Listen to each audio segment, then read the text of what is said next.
គ្រប់សួរពុកបាយបងប្អូនទាំងអស់គ្នាបាទខ្ញុំបាទចម្រើនទិញលូម៉ូតូបាទយើងវិលជួបគ្នាសារជាថ្មីនៅក្នុងវីដេអូនេះបងប្អូនបាទសម្រាប់បងប្អូនគាត់តាមដាន YouTube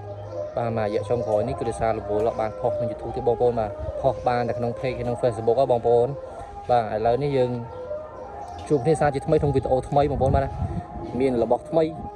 ទើបតែចូលមកបាទសម្រាប់បងប្អូនគាត់តាមដានរយៈ YouTube ណាបងប្អូនបាទយើងមានរបស់លេខចូលថ្មីជាប្រភេទ Honda CB បាទ 650S កម្លាំងម៉ាស៊ីន 650cc បងប្អូនបាទ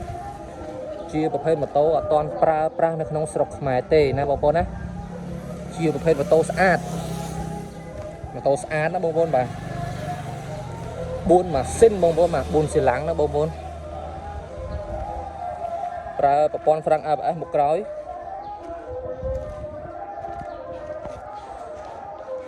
ប្រភេទ Sound Chip ប្រើ chip បងប្អូនបាទ Sound System 2គ្រាប់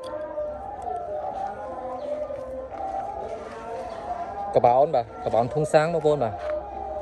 ប្រាំងដៃ OCB បាទកលេងកញ្ចក់កែងណាបងប្អូន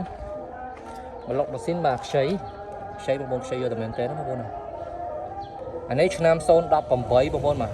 018បាទប្លុកម៉ាស៊ីនប៉ុណ្ណេះអែមហើយបងប្អូនបាទជើងសាច់ជើងខាងមុខបាទស្អាតសម្រាប់បងប្អូនក៏តាមដាន YouTube បងប្អូនបាទ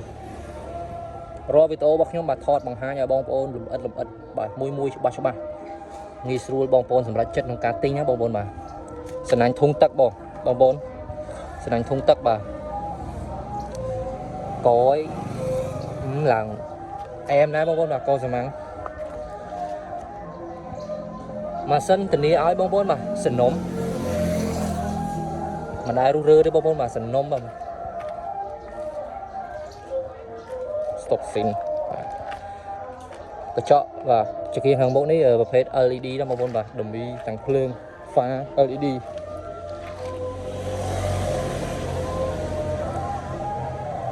សាច់សាក់ស៊ីខាងក្រោយបងប្អូនបាទស្អាតផែនពេលនេះគឺស្អាតណាបងប្អូនបាទ018ណាបងប្អូនផែនស្អាត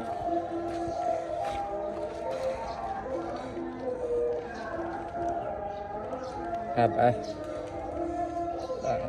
នៅស្អាតបងប្អូនបាទស្អាតខាងមុខក៏ស្អាតដែរបងសាច់បូមតែតួវិញស្អាតបងប្អូនបាទដូចខ្ញុំបញ្ជាក់ចឹងបងប្អូនបាទម៉ូតូគឺស្អាត018ជាប្រភេទម៉ូតូមិនទាន់ប្រើប្រាស់នៅក្នុងស្រុកខ្មែរបងប្អូនណាសម្រាប់បងប្អូនគាត់ពេញនិយមឬក៏ស្រឡាញ់ចូលចិត្តម៉ូតូធំប្រភេទ Nike Kid បងប្អូនណាអានេះជាប្រភេទ Nike Kid ពេលយើងជិះទៅយើងមិនសូវចុកដៃចុកខ្នងបងប្អូនបាទស្រួលជិះស្ទុះបងប្អូនបាទកម្លាំងម៉ាស៊ីន650នេះស្ទុះខ្លាំងសម្រាប់បងប្អូនគាត់បាទពេញចិត្តស្រឡាញ់ប្រភេទពួកនេះបងប្អូនអាចតាក់ទងតាមលេខទូរស័ព្ទណាដែលខ្ញុំមានដាក់នៅលើ YouTube ឬក៏ description នៅខាងក្រោមបងប្អូនអាចឆែកចូលមើលបានតាក់ទងតាមលេខទូរស័ព្ទក៏បានតាមរយៈ